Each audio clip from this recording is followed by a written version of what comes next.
Hi everyone. ఈ రోజుల్లో మనం డిస్కస్ చేయబోతుంది ఇప్పుడు చైల్డ్‌హుడ్ ఒబెసిటీ. మనం రీసెంట్‌గా చూస్తే నేను అసలు ఒబెసిటీ గురించి మాట్లాడటం జరిగింది.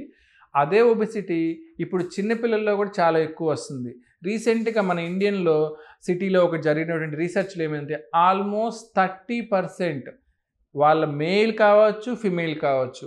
30% పిల్లలు ఒబెసిటీ తోటి బాధపడుతున్నారు. ఇంకా ఈ డబ్ల్యూహెచ్ఓ అనేది ఒబెసిటీని ఒక క్రోనిక్ డిసీజ్‌గా ప్రకటించడం కూడా జరిగింది. సో, దాని ఇంటెన్సిటీ అంతా ఎఫెక్ట్ చేస్తుంది. ఎందుకయ్యా అంటే, ఈ పిల్లల్లో ఏదైతే ఒబెసిటీ ఉందో, అది రాను రాను ఏమవుతుంది వాళ్ళకి వయసు పెరిగే కొద్దీ యంగ్ వయసులోనే డయాబెటీస్ రావటము, బీపీ రావటము, లివర్ ప్రాబ్లమ్స్ రావటము అండ్ దీంతో పాటు అబ్స్ట్రక్టివ్ స్లీపోపినియా అంటే బ్రీతింగ్ తీసుకోవటంలో కూడా ప్రాబ్లమ్ రావటం అనేది జరుగుతుంది.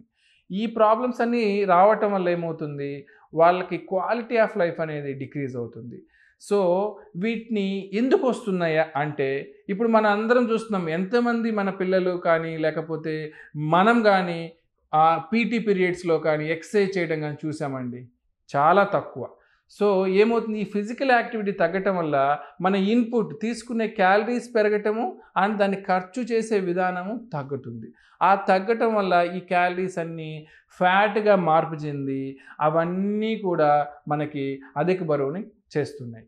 దాంతో పాటు ఇంకొకటి తెలియకుండా ఎక్కువవుతుందంటే నాష్ అంటాం. లేకపోతే ఎన్ఎఫ్ఎల్‌డి అంటాం. అంటే non alcoholic fatty liver disease. అంటే ఆల్కహాల్ తీసుకోకపోయినా కూడా లివర్‌లో ఎక్కువ ఫ్యాట్ తయారవ్వటం. ఈ ఫ్యాట్ అనేది ఎక్కువగా మనకి లివర్‌లో తయారవ్వటం వల్ల ఏమవుతుంది, లివర్ చేంజెస్, గాల్ స్టోన్స్ అంటే మనకి గాల్ బ్లాడర్‌లో స్టోన్స్ తయారవ్వటము చాలా తక్కువ వయసులో చూస్తున్నాం. ఈవెన్ ఇంకా 15 ఇయర్స్, 16 ఇయర్స్ అంతెందుకండి అసలు 15 ఇయర్స్ పిల్లలు లేకపోతే 12 ఇయర్స్ పిల్లలు మనకి గ్యాస్ వస్తుంది సార్, నాకు పొట్ట నొప్పి వస్తుంది సార్ అని చెప్పేసి చెప్పటం జరుగుతుంది. ఇవన్నీ కూడా మనకి ఇర్రెస్పెక్టివ్ ఈ ఉబకాయం వల్ల లేకపోతే ఒబెసిటీ వల్ల వస్తున్నాయన్నమాట. సో, మరి తగ్గించడానికి ఏం చేయాలి సార్ అంటే, నాట్ ఓన్లీ అండి స్కూల్స్ ఒక్కటినే చెప్పటం కాదు. మన పరంగా పేరెంట్స్ పరంగా మనము మన పిల్లల్ని ఎంతవరకు బయటకి తీసుకెళ్తున్నాం, వాళ్ళకి అవుట్‌డోర్ గేమ్స్ ఎంతవరకు చేపిస్తున్నాం, పార్కులు తీసుకెళ్తున్నామా లేదా ఇవి కూడా చేయాలి. దాని తర్వాత ఫుడ్. వాళ్ళకి మనం తింటున్న ఫుడ్డే మన బాడీ.